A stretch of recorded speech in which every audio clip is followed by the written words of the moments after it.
कक्षा 10वीं में हमारा पर्यावरण अध्याय 15। आपको ध्यान रखना कि 14 और जो 16वां पाठ है वो आपके इस साल के लिए पाठ्यक्रम में से हट गया है।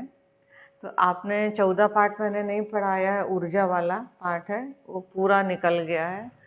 अब हम 15 पाठ में हमारा पर्यावरण, इसका पार्ट 1 मैंने पढ़ा दिया था। इसका पार्ट 2 देखेंगे कि हमारे पर्यावरण में कुछ क्रियाकलाप ऐसे हैं जो हमारे पर्यावरण को क्या करते हैं, प्रदूषित करते हैं।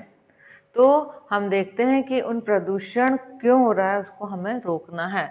तो हमारे जो कार्यकलाप हैं तो उसमें से एक है मेन ओजोन परत।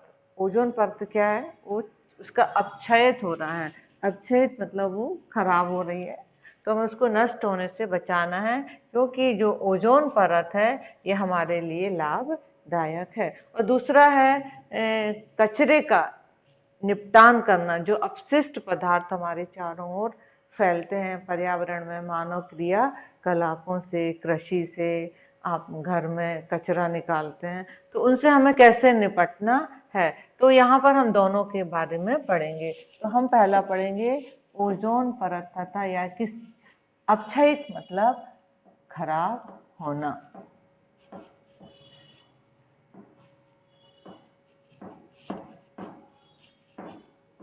अपक्षयित मतलब, तो जो वायुमंडल में ये जो ओजोन परत है उसका सूत्र है O3। ये O3 ओजोन का क्या है, ओजोन एक गैस है। किस अवस्था में है ये, गैस। और इसका जो सूत्र है O3, मतलब इसमें ऑक्सीजन के कितने परमाणु हैं, 3।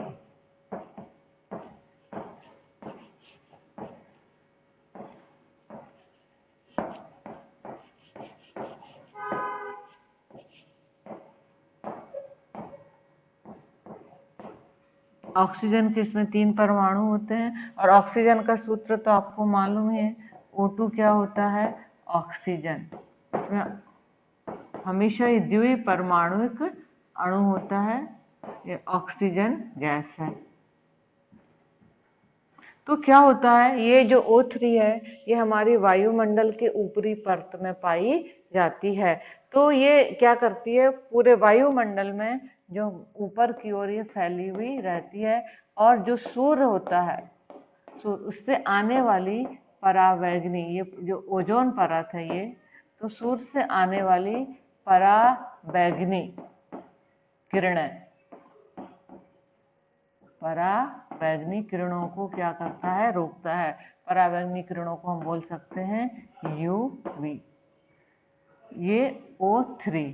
तो जैसे जो परावैंगनी किरणें, मान लो ये परत में छेद हो गए हैं, मान लो बीच बीच में कहीं क्या हो गए, छेद, तो ये किरणें क्या होती हैं, वायुमंडल में प्रवेश कर जाती हैं। और जो हमारी ऑक्सीजन है, तो ऑक्सीजन को जो UV किरणें हैं, परावैंगनी किरणें, ऑक्सीजन को तोड़ देती हैं उसकी परमाणु अवस्था में।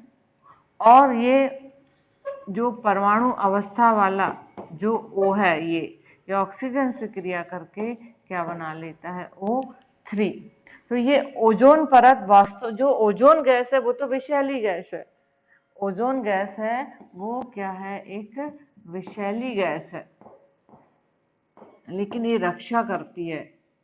किसको रोकती है, परावैंगनी किरणों को रोकती है। तो इस प्रकार ये ओजोन गैस बहुत क्या कहना चाहिए, ये सुरक्षा कवच है, वायुमंडल का क्या है, सुरक्षा कवच है।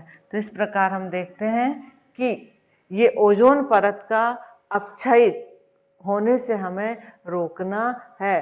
कि अब ये खराब क्यों होती है, क्योंकि जो पृथ्वी है इस पर क्लोरोफ्लोरोकार्बन CFC, क्लोरोफ्लोरोकार्बन गैसें निकल रही हैं। अब ये क्लोरोफ्लोरोकार्बन गैसें कहाँ से निकल रही हैं, जो रेफ्रिजरेटर हैं, कोई विशेष प्रकार के स्प्रे हैं, पेंट हैं, ये इनसे, फ्रिज से निकलती है, अब वर्तमान में जो फ्रिज बन रहे हैं उस पर रोक लगा दी है कि उसमें ये वाली गैसें क्लोरोफ्लोरोकार्बन गैसें ना निकलें, या कुछ ऐसे झाग वाले पदार्थ हैं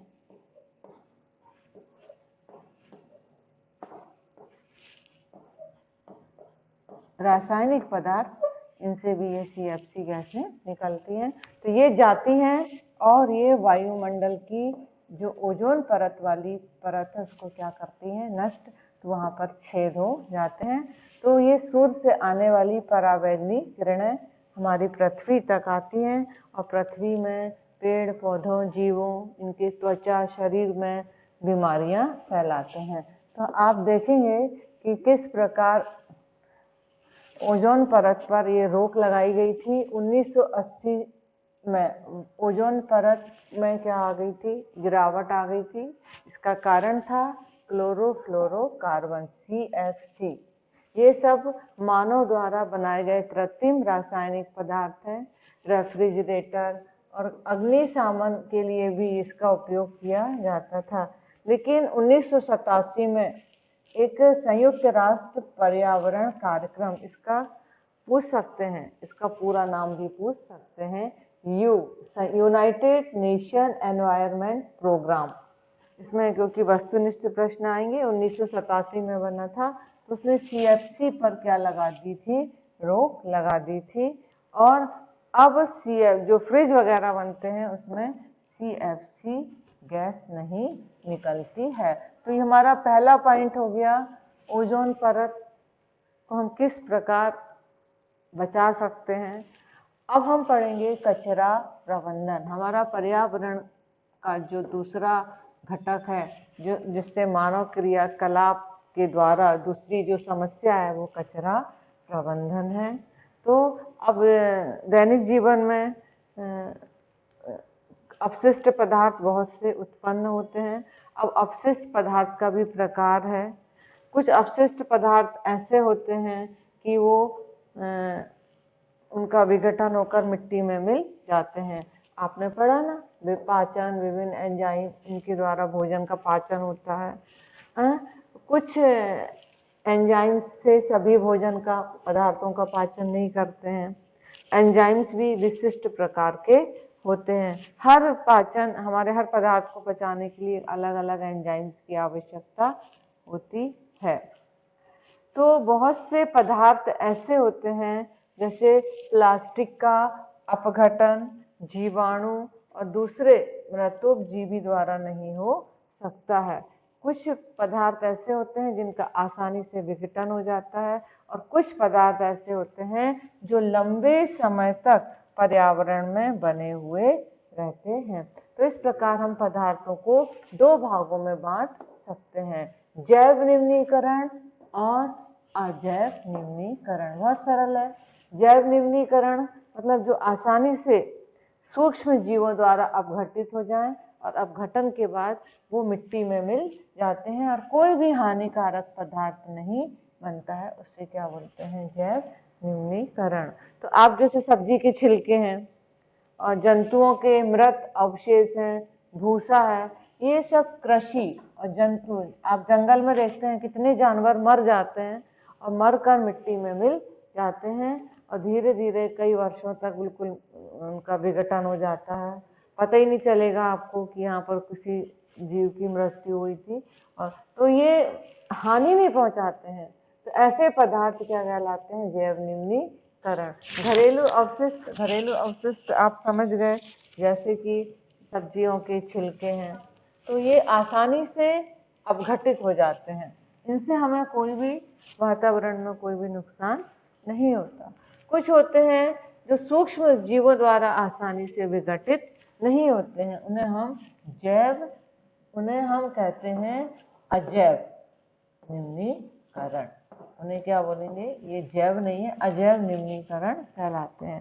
जैसे विभिन्न कृषि रसायन, जैसे आप देखो DDT पाउडर, कुछ ऐसे रासायनिक पदार्थ हैं जिनका हम छिड़काव पीड़कनाशक और कीटनाशक के रूप में करते हैं। तो ये मिट्टी में बहुत दिनों तक पड़े रहते हैं और ये एक भोजन श्रृंखला के माध्यम से हमारे शरीर में आ जाते हैं, जो पानी में रहने वाले जंतुओं के शरीर में पहुंच जाते हैं और नुकसान पहुंचाते हैं। पॉलीथीन का अभी आप देख रहे हो 2-3 साल से पॉलीथीन पर रोक लगी हुई है। और कृत्रिम रेशे, प्लास्टिक के जो फाइबर्स होते हैं, ये आसानी से गलते नहीं हैं, अपघटित नहीं होते हैं, इन्हें हम अजैव निम्नीकरण कहते हैं।